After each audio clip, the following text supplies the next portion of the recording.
You know what's wild about personal blenders? They're all about blending, but this one? It's obsessed with being small. The NinjaFit Compact Blender, 700 watts, comes with two 16 ounces cups and a motor that's basically a tiny engine. I mean, 700 watts isn't nothing, but it's not like it's gonna power a jet. It's for smoothies, shakes, frozen drinks, stuff you'd actually drink on the go.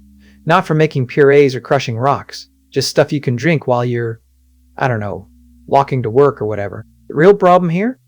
Blending frozen stuff. If you've ever tried to make a frozen drink at home, you know it's either a mess or you need a blender that doesn't act like it's fighting for its life. This thing? It claims to crush ice and pulverize frozen ingredients. Let's see if it actually does that. You put frozen fruit in the cup, push the button, and it works. Sort of. It doesn't scream like some budget models, but it also doesn't leave you with a slurry. It's decent, but don't expect it to turn a block of ice into snow in one go. What this blender is. It's a personal blender, not a kitchen appliance, not a high-powered machine. It's designed to sit on your counter, blend in a cup, and then you drink it. It doesn't claim to be a food processor or a juicer. It's narrow. That's its thing.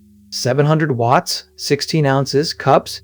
It's not built for a family or a smoothie bar. It's for someone who wants a drink without the hassle. Features? Let's break them down. Pulse technology power. That's the 700 watts motor blasting through everything. So if you're making a milkshake with ice cream and banana, it'll actually blend it.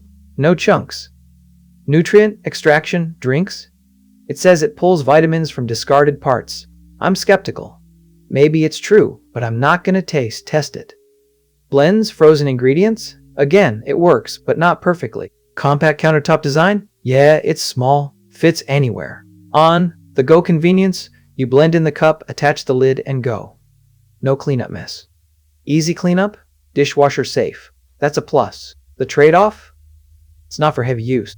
If you're blending every day or making thick smoothies, the 700 watts might struggle. It's not going to last forever under constant use. Most people won't hit that limit, but if you do, you'll need something bigger. Subscribe? If you're here, you probably want honest takes. This channel's about specs, not hype, no fluff. The listing? It brags about nutrient extraction and frozen blending.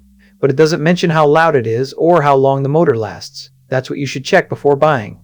Price? Can't tell you. It shifts on Amazon. The real question isn't if you can afford it once. It's if you'll buy a cheaper version again next month. The NinjaFit Compact Blender, it's not amazing. It's just functional. For what it does, it's okay. But don't expect it to be a hero. The link is in the description so you can check the price and decide if it's right for you right now.